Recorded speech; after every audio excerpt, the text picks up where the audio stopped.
धुळ्याच्या धामणधर गावालगतच्या जंगल परिसरात अवैध सागवान वृक्षतोड व फर्निचर निर्मितीचा प्रकार उघडकीस आला आहे. जंगलातील सागवान झाडांची बेकायदेशीर तोड सुरू असल्याची गुप्त माहिती पिंपळनेर प्रादेशिक वन परिक्षेत्राला मिळाली होती. त्या आधारे वन विभागाच्या संबंधित जंगल परिसरात छापा टाकला. पाहणी दरम्यान तोडलेले सागवान लाकूड पालापाचोळ्यात लपून ठेवलेले आढळून आले. तसेच जंगलालगत असलेल्या एका झोपडीमध्ये मशीनच्या साहाय्याने सागवान लाकडाचे चिराण करून फर्निचर तयार केले जात असल्याचे निदर्शनात आले. वन विभागाने घटनास्थळावरून चिराण, घडीव व गोल सागवान लाकूड, आरे मशीन तसेच फर्निचर निर्मितीसाठी वापरण्यात येणारे इतर साहित्य जप्त केले.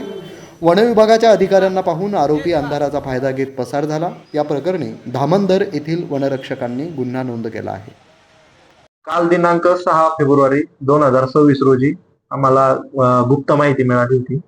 त्यामध्ये पिंपळनेर प्रादेशिक वन क्षेत्रातील टांगशिरवाडा परिमंडळातील धामणधर नियत क्षेत्रामध्ये कंपार्टमेंट नंबर 210 मध्ये अवैध वृक्षतोड चालू आहे अशी माहिती मिळाली. त्या आधारे मी व माझा स्टाफ यांसह गस्त करत असताना आम्हाला तिथे चिराण सागवान लपवलेलं आढळून आलं.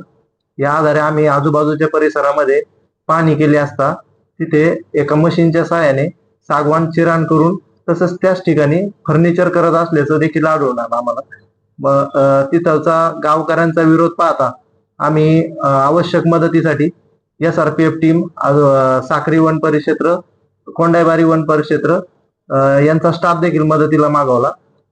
या सर्वांच्या सहाय्याने आम्ही तिथे कारवाई केली. या सदर कारवाईमध्ये उपलब्ध आढळून आलेला जो माल आहे आम्हाला मशीन, चिराण केलेलं सागवान माल असा एकंदरीत 1 लाख रुपये किमतीचा माल आहे हा. आणि पिंपळनेर वन परिक्षेत्रातर्फे असं आवाहन करण्यात येत आहे की वृक्ष संपदेचं, वन संपदेचं नुकसान करू नये. जर असे काही प्रकार जर घडत असल्यास ते तात्काळ माहिती वन विभागास माहिती देण्यात यावी. तसेच जर असे प्रकार न घडण्यासाठी आम्ही प्रयत्नशील आहोत आणि या प्रकरणाबाबत पुढील तपास चालू आहे. आरोपी सद्यस्थितीत फरार आहे. अधिक माहिती आपण